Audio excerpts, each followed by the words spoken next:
जैसे ध्रुव राठी, उसको हर वीडियो पर क्रिटिसिज्म मिलता है, मगर वहीं उसके कुछ ऐसे सपोर्टर्स होते हैं जो उसे हर जगह डिफेंड करने आते हैं। इजी स्निपेट अपनी हर वीडियो में लड़कियों के बोल्ड मूव्स लगाता है और आपके माइंड को हुक कर लेता है। पायल गेमिंग 3.8 मिलियन सब्सक्राइबर, लड़की है और गेम खेल रही है, इस सेंटिमेंट के साथ एक बहुत अच्छा फैन बेस बना लिया है। टाइम के साथ आपके काम को आपके स्किल और स्मार्टनेस के ऊपर जज किया जाता है।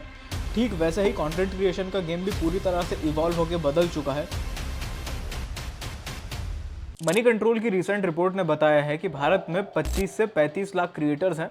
उनमें से सिर्फ 1.5 लाख लोग ही अपने कंटेंट को मोनेटाइज करवा पा रहे हैं, लगभग 4.5%। देश की आबादी 145 करोड़ है और अगर टोटल क्रिएटर्स को मिला लिया जाए वो भी देश की आबादी का 1% नहीं है। मतलब मार्केट में सैचुरेशन आ गया है, ये तो बिल्कुल पॉसिबल नहीं है। मगर वो ऐसी कौन सी चीज़ है जो ये 1.5 लाख लोग कर पा रहे हैं और हम नहीं कर पा रहे हैं? आज के टाइम में लोग ज़्यादातर डिजिटल प्लेटफॉर्म पर शिफ्ट हो रहे हैं, उसका मेन कारण है पैसा। मगर हर इंसान यहाँ से पैसा नहीं कमा पा रहा है, ये भी एक लिटरल फैक्ट है।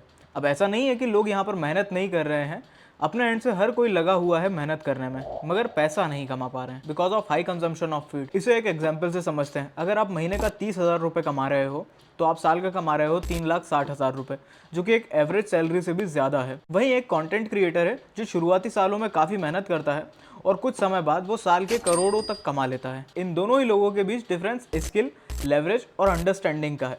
कौन कितना ऑर्गेनाइज्ड काम कर रहा है इसका नहीं है। एग्जैक्टली यही चीज़ हर टाइप के कंटेंट क्रिएटर के साथ हो रही है। जो अच्छा पैसा कमा रहे हैं वो इस चीज़ को समझकर आगे बढ़ रहे हैं और जिनके साथ कुछ अच्छा नहीं हो पा रहा है वो सिर्फ इस बात की कंप्लेन कर रहे हैं कि उनके साथ अनफेयर हो रहा है और इसी चीज़ को लेकर के कंप्लेन करते रहते हैं। टाइम के साथ आपके काम को आपके स्किल और स्मार्टनेस के ऊपर जज किया जाता है। ठीक वैसे ही कंटेंट क्रिएशन का गेम भी पूरी तरह से इवॉल्व होकर बदल चुका है। It's not like before anymore. Likewise platforms के साथ भी है। जो कंटेंट आपको फेसबुक पर मिलेगा वो कंटेंट आपको यूट्यूब या इंस्टा पर नहीं मिलेगा एंड वाइस वर्सा। मगर ये उतना टफ नहीं है जितना बताया जा रहा है या इसके पीछे कोई ऐसा कोड है जिसे डिकोड करने की ज़रूरत है। हर एक चीज़ आपके सामने ट्रांजिस्ट होती रहती है, मगर उस ट्रांजिशन को यूज़ करने की बजाय आप उसे एडिक्टिवली एक्सेप्ट कर लेते हो। अब चाहे वो इंटेंशनली हो या अनइंटेंशनली हो। रणबीर इलाहाबादिया, राज शमानी, रियल हिट्स, आरजे रौनक, ये सब लोगों ने मिलकर इंटरनेट पर पॉडकास्ट की बाढ़ ला दी है। मगर इन सभी लोगों ने शुरुआत कहीं और से की थी, किसी और कंटेंट से की थी। टेक्नो गेमर्स के आज मोर देन 40 मिलियन सब्सक्राइबर्स हैं अपने एक चैनल पे और आज वो डिफरेंट चैनल्स पर भी वर्क कर रहे हैं। पायल गेमिंग 3.8 मिलियन सब्सक्राइबर, लड़की है और गेम खेल रही है, इस सेंटिमेंट के साथ एक बहुत अच्छा फैन बेस बना लिया है। इन सब लोगों के बीच में एक कॉमन बात है, ये सभी लोग अपनी ऑडियंस के साथ ग्रो कर रहे हैं। जरा सोच कर देखो, जब हम छोटे थे तो हम हर रोज या तो गेम्स खेलते थे या स्पोर्ट्स खेलते थे।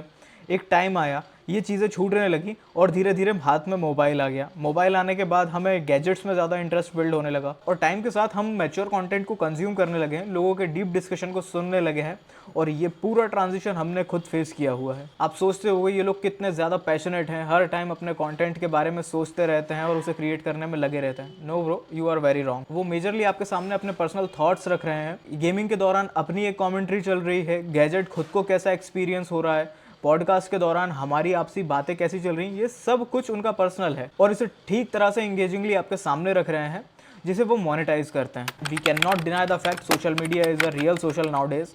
जो लोग इसे अपने बेनिफिट के लिए यूज़ नहीं कर रहे हैं वो कहीं ना कहीं अपनी ग्रोथ में बहुत बड़ा रुकावट बना रहे हैं। और अगर आपको लगता है कि आप अपनी लाइफ में सोशल मीडिया से दूर होकर कुछ इन्वेंट कर लोगे तो ये भी बिल्कुल सही है। एटलीस्ट आप अपनी बॉडी को डिटॉक्स कर सकते हो, मगर वो कब तक? और उस मॉन्क मोड की इन्फॉर्मेशन को गैदर करने के लिए भी आप सोशल मीडिया पर ही सर्च करने वाले हो, तो एडिक्शन तो आपको हो चुका है। To become a content creator आपको हमेशा सोशल मीडिया को बहुत क्लेवरली यूज करना आना चाहिए। कंज्यूम लेस क्रिएट मोर की फिलॉसफी को आपको हमेशा ध्यान में रखना होगा और एग्जैक्टली यहीं से डिफरेंस शुरू होता है। मैंने भी बहुत सारे फेसलेस चैनल्स पर वर्क किया है और अच्छा खासा कमाया भी है, मगर अब रियलाइजेशन हो रहा है कि एक ट्रांजिशन आ चुका है जिसमें लोग आपको आपकी फेस अथॉरिटी पर जज करते हैं और इसी के थ्रू आपको ब्रांड अथॉरिटी भी बिल्ड होती है। मार्केट में हर दिन आपके पास न्यू कंटेंट क्रिएटर आ रहे हैं तो ऐसा लगता है कि कंटेंट क्रिएशन का एक सैचुरेशन आ गया है, मगर ऐसा बिल्कुल नहीं है।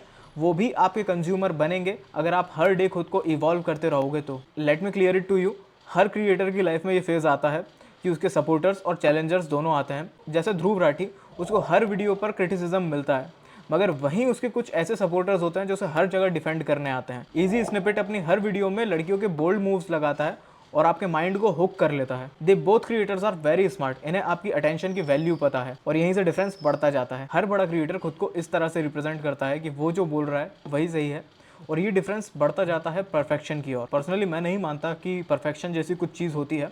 Because there is always a room for improvement. इस परफेक्शन के रास्ते में जितना कुछ आप सीखते हुए अचीव करोगे वही इस डिफरेंस को कम करेगा, क्योंकि इस रास्ते पर आप बहुत सारी मिस्टेक्स करोगे और इस मिस्टेक्स को ठीक करने के लिए आप काम करते रहोगे। और अगर आप मिस्टेक नहीं करते हो तो आप सुपर ह्यूमन हो सकते हो, मगर यहीं से एक डिफरेंस खत्म होता है between a consumer to a creator.